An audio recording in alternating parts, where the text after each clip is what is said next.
Salve rapaziada, eu sou o Arthur e você está no canal Patrulheiro da Noite. E hoje eu vou falar a respeito da Federação aqui na nossa playlist da lore de Star Trek. Então vamos lá, já vai deixando o seu like, pois cada like é um Goblin a menos no mundo. Torne-se membro da Patrulha da Noite e você também apertando o botão de se inscrever aí logo abaixo. Bom rapaziada, a Federação Unida de Planetas, ou apenas Federação, ela é uma das entidades mais importantes do universo de Star Trek, porque ela forma basicamente, uma sociedade galáctica baseado em alguns tópicos, E o primeiro seria um tratado de não agressão entre os membros, cooperação pacífica e exploração científica em uma evolução mútua de várias espécies diferentes, como eu já disse, de vários locais diferentes aí da galáxia. Lembrando que o território da Federação geralmente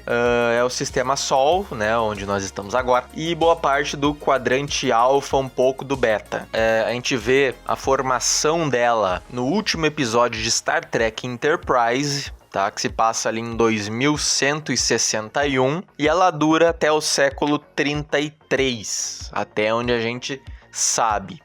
Esse episódio de Enterprise, ele na verdade se passa na época da nova geração, e ele é um episódio de holodeck. Eu, inclusive, chuto que talvez seja o melhor episódio de holodeck da franquia, porque em geral episódios de holodeck são bem ruins, Porém aqui a gente vê o Riker precisando de alguns conselhos, e ele evoca ali os primórdios da Federação ainda dentro da NX-01, como lá naquele episódio. As 4 espécies diferentes que foram as fundadoras da Federação, são os humanos, isso na figura já da Terra Unida, pois no século XX, no século XXI, houve a Terceira Guerra Mundial, e no século XXII, surge a Federação Unida de Planetas.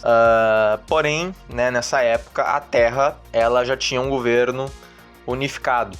Lembrando que aqui muitas das coisas, das evoluções, essa parte mais social, científica, tudo isso é simplesmente uma fantasia, Até porque tais status só foram atingidos por conta do contato humano com os vulcanos. Se não fosse os vulcanos, aquilo ali não existiria, E como os vulcanos não existem na vida real, pelo menos eu acho, isso nunca vai acontecer, Então, enfim. Outra espécie são os próprios vulcanos, que vêm do planeta Vulcano. Outra espécie são os andorianos. Eu ainda vou fazer um vídeo. Eu vou fazer um vídeo sobre essas outras espécies aí também, Não se preocupe. Os vulcanos, a espécie do Senhor Spock, talvez a mais a espécie alienígena mais importante da franquia seja os vulcanos, até mais do que os Klingons. Temos ali os andorianos, que são um império galáctico, Como a gente vê em Enterprise, eles não gostavam nem um pouco tanto dos vulcanos quanto dos telaritas,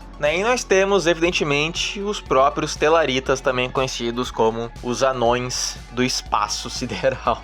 Os inimigos mais implacáveis da Federação certamente foram, melhor dizendo, em diversos momentos diferentes, Os Klingons, o Império Klingon, obviamente, o Império Romulano, o Império Cardassiano, o Império do Dominion, que vem lá do quadrante Gama em Deep Space Nine, e obviamente talvez o pior inimigo para qualquer espécie livre da galáxia, os famigerados Borgs.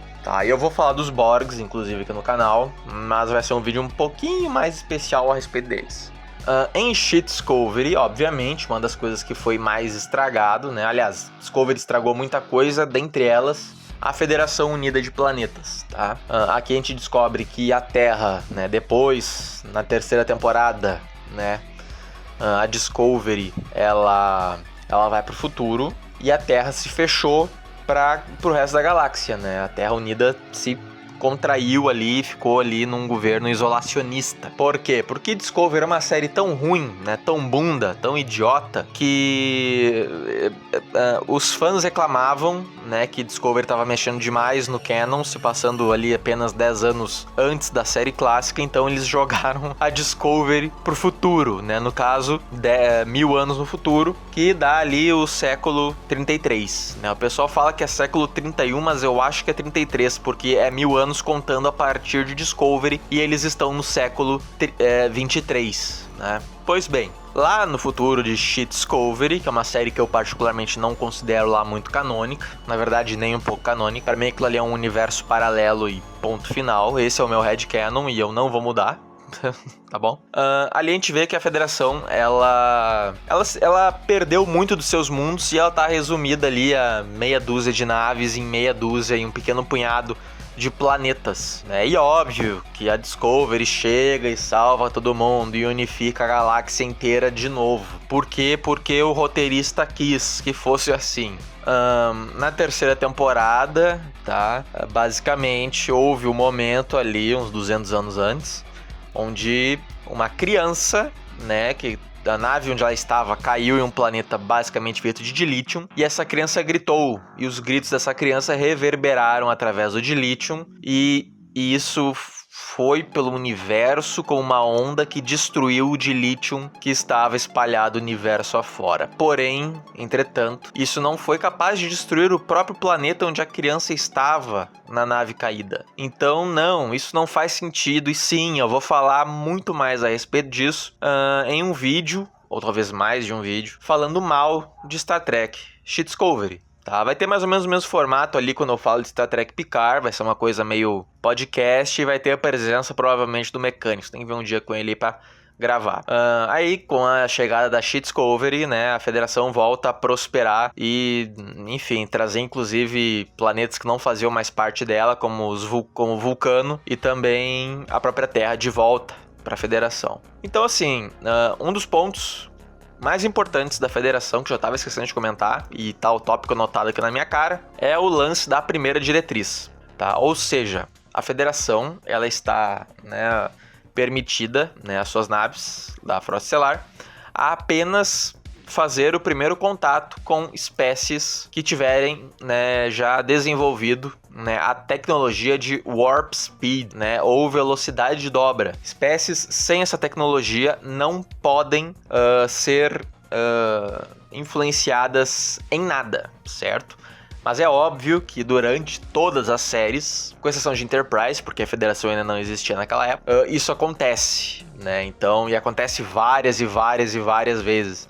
Né, o Kirk mesmo, né, é um cara que violou essa regra várias vezes, o Picard violou, a Janeway, que estava perdida lá nos cafundó do quadrante Delta, violou inúmeras vezes também. Enfim, era uma boa ferramenta de roteiro, eu acho, né, essa regra aí. Então é basicamente isso, né, meio que uma ONU espacial, porém não menos incorruptível, porque em vários momentos a Federação foi corrompida, quase foi tomada, né, principalmente ali acho que na primeira ou segunda temporada da nova geração, tem um perigo que acontece lá, porque tem uns vermes que entram nas pessoas e controlam elas. E a Federação estava sob risco de acabar caindo na mão desses bichos. E inclusive também quase caiu na mão dos Changelings, né, que é os transmorfos, né, que é o pessoal lá dos cabeças do Dominion. Então a Federação, ela tem muitos problemas, ela é o que mantém a utopia, né, dentro das fronteiras da Federação existe uma utopia, porém do lado de fora a gente tem muita distopia, muita desgraça e guerras acontecendo e por aí vai.